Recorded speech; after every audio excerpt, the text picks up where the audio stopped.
Hello, Legacy Sabers. Today in Algebra 2, we're going to be talking about solving equations, inequalities, and solving literal equations. So what you're going to need are your notes, pencil, and maybe a calculator. Probably a calculator if you like to have one. The learning targets for today are twofold. I can solve multi-step linear equations and inequalities. I can isolate a specific variable using mathematical operations, or as we know it, PEMDAS. Also, linear equations are a fancy word for just lines, right? So in math classes, all the time you see in the directions, solve for X, solve for this. What we mean by solve is to try to find the solution or solutions to an equation or an inequality, or to find the value that makes the statement true.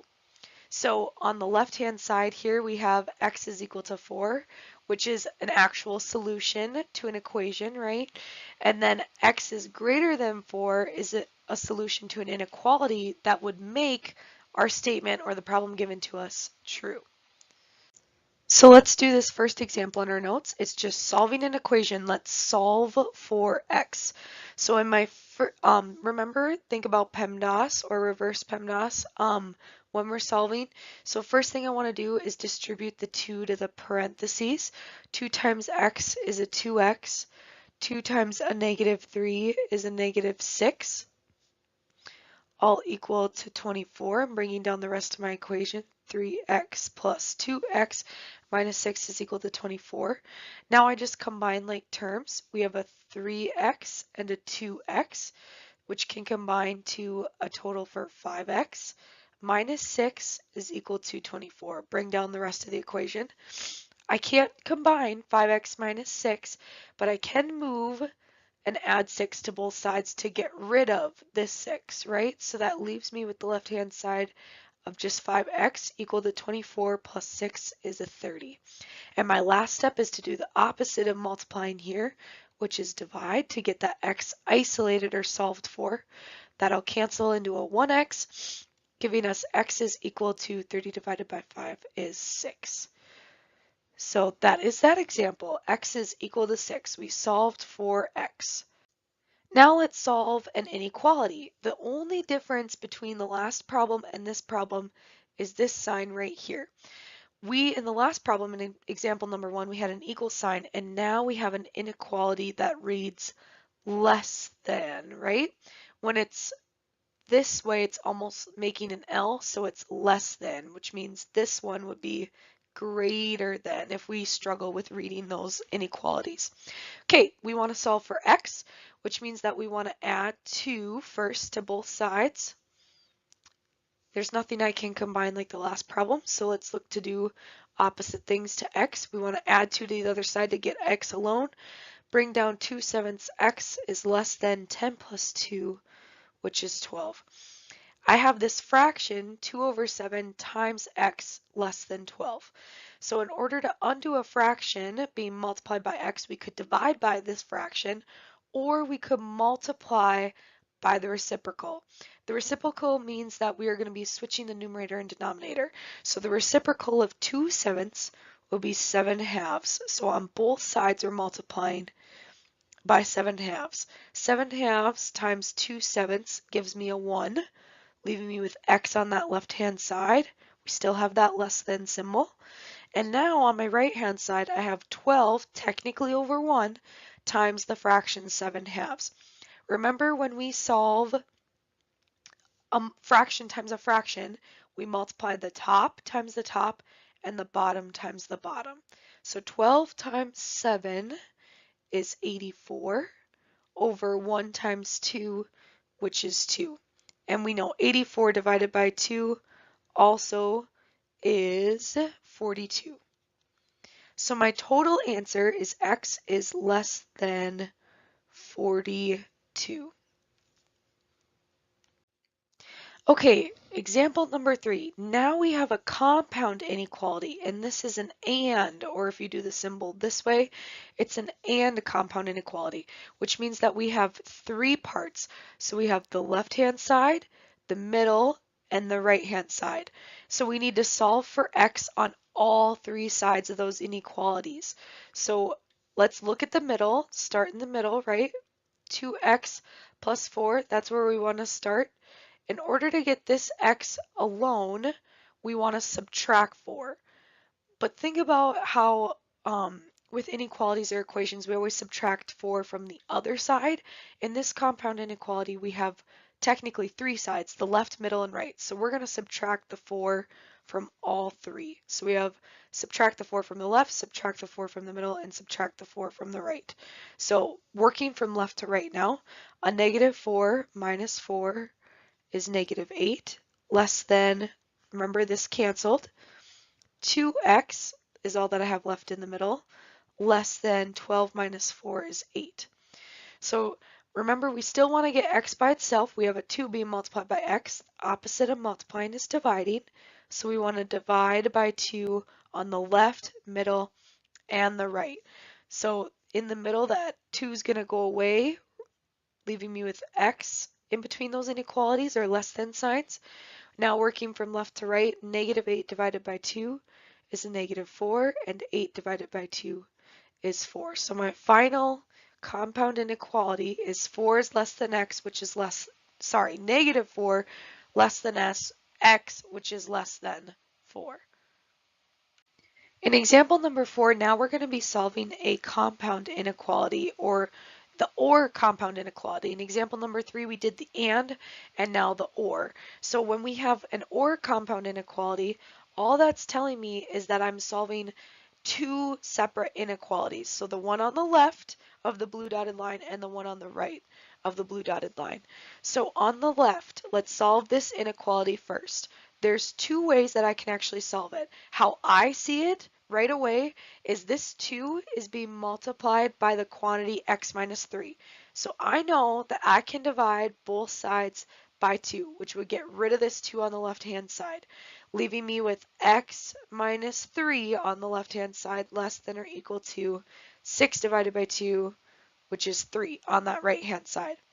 Now all we have to do is add 3 to get x alone on both sides, and we get x is less than or equal to 6, which is one of the answers. If you guys wanted to, in the beginning, have distributed that 2, because you have 2 times, in parentheses, x minus 3 less than or equal to 6, if you wanted to solve it this way and take 2 times x, 2 times negative 3, and get 2x minus 6 is less than or equal to 6, you guys will get the same answer either way. Both of these ways to solve is correct. Let's just double check. So if we add 6 to both sides, we get 2x is less than or equal to 12. We have to divide our final answer by 2, which means that we would get x is less than or equal to 6, which was the same as what I got in the red, right?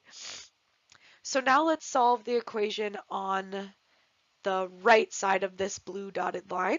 We have 3x minus 11 is greater than 10. So if we add 11 to both sides, that's my first step, right? Getting that x alone. We have 3x is greater than or equal to 21. Now we have this 3 being multiplied by the x, so all we have to do is divide the 3. X is greater than 21 divided by 3 is 7.